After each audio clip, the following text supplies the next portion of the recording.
شکرانے کی جتنی بھی صورتیں ہیں، جو اپنے ذوق کے مطابق جس کو بھی ادا کرے وہ اس کی طرف سے اظہار محبت ہوگا۔ جو چیزیں شریعت نے فرض کہی ہیں اور جن چیزوں کا وجوب ہے اور اس کا باقاعدہ شریعت میں طریقہ بھی بتایا گیا ہے، تو وہاں ہمارے ذوق کا دخل نہیں ہوگا۔ پانچ گانہ نماز کا جو طریقہ بتایا گیا ہے، اس کے اوقات جو بتائے گئے ہیں، اس میں قیام، رکوع اور سجدے کی صورتیں ہمارے اوپر واضح کر دی گئی ہیں، مبہم نہیں رکھی گئی، تو اس میں ہم اپنے ذوق کا مظاہرہ نہیں کر سکتے کہ نہیں ہم نماز اس طرح پڑھیں گے، ہمارا ذوق اس طرح کا ہے۔ وضو میں میرا ذوق یہ ہے کہ میں پاؤں پہلے دھوؤں گا اور باقی اعضاء بعد میں دھوؤں گا، ایسا نہیں ہے، وہ شریعت نے ہمارے اوپر واضح کر دیا۔ لیکن جن امور کے اندر شریعت نے ہمیں کوئی اس طرح کی پابندی نہیں لگائی، کسی امر کا مطلق حکم دیا ہے، تو اس میں پھر ہم اختیار رکھتے ہیں۔ جس طرح حضور علیہ السلام پر درود پڑھنے کا حکم دیا گیا ہے، سلام پیش کرنے کا حکم دیا گیا ہے، تو اس میں آپ جس طرح بھی حضور علیہ السلام پر درود پڑھیں، جس ہیئت میں بھی درود پڑھیں، کھڑے ہو کے پڑھیں، بیٹھ کے پڑھیں، درود کے کلمات، درود کے الفاظ، اس میں کوئی پابندی شریعت نے نہیں لگائی۔ مطلق حکم ہے صلو علیہ وسلموا تسلیما،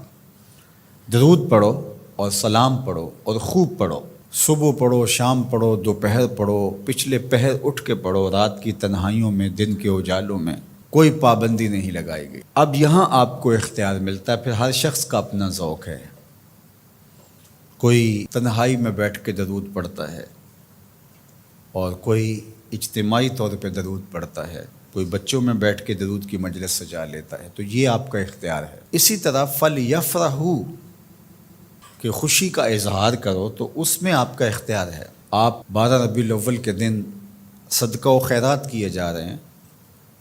12 کو نہیں کرتے، 13 کو کرتے ہیں، 11 کو کرتے ہیں، 8 کو کرتے ہیں، کسی اور مہینے میں کرتے ہیں، حضور کے آنے پر آپ کو خوشی ہے، اس کا شکرانہ ادا کرتے ہیں، اللہ کا شکر بجا لاتے ہیں، قولاً، عملاً، رویتاً، نوافل ادا کیے جا رہے ہیں، روزہ رکھتے ہیں، حضور علیہ السلام نے خود روزہ رکھا پیر کے دن۔ تو اگر کوئی شخص سارے طریق مسرت کے اختیار کر لے، خوشیوں کے سارے رنگ اختیار کر لے، تو اس میں کیا حرج ہے کہ وہ روزہ بھی رکھے، وہ نوافل بھی پڑھے، وہ صدقہ و خیرات بھی کرے، وہ مٹھائیاں بھی بانٹے، چہرے پر بشاشت کا، فرحت کا، انبساط و کیف و سرور کا اظہار بھی ہو، لبوں پر اللہ کی تقدیس کے ترانے بھی ہوں، محبوب کی نعتیں بھی ہوں، اور ذکر مصطفیٰ کا نور ماحول میں پھیل جائے، اور وہ اللہ کا شکر بجا لا رہا ہو اور اس کا رواں رواں بول رہا ہو کہ مجھے حضور کے آنے پہ مسرت ہے، خوشی ہے۔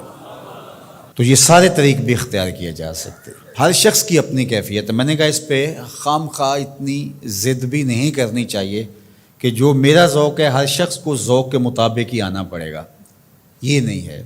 جس کا جو ذوق ہے اس ذوق میں وہ اپنی محبت کا اظہار کر سکتا ہے، چونکہ اس میں کشادگی دی گئی ہے، اس میں فرحت کے اظہار کا مختلف انداز ہو سکتا ہے، اور ماضی کے اندر بھی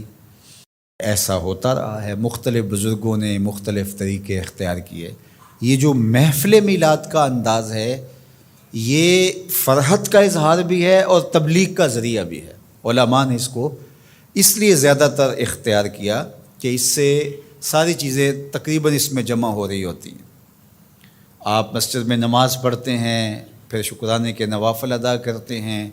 حضور کا ذکر ہوتا ہے، حضور علیہ السلام کے معجزات کا بیان ہوتا ہے، حضور کے حسن کے تذکرے ہوتے ہیں، حضور کے فضائل، حضور کی سیرت، حضور علیہ السلام کے خصائل اور مدح و ستائش، نظم میں، نثر میں حضور پر سلام، بار بار درود پڑھنا،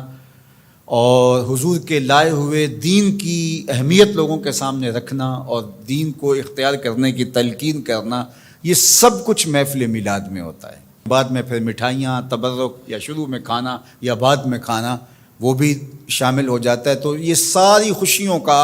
اور اظہار کے جتنے بھی سلیقے اور طریقے ہیں ان کا ایک مجموعہ ہے۔ تو اس کو محفل میلاد کہہ دیتے ہیں۔ اگر اس میں کوئی ایسی چیز نہ ہو جو شریعت کے مزاج سے متصادم ہو تو اس پر کسی کو بھی میرا خیال اعتراض نہیں ہونا چاہیے۔ تو اس لیے میں آپ کو کہوں گا کہ آپ اپنے گھروں میں ہر پیر کا معمول بنا لیں،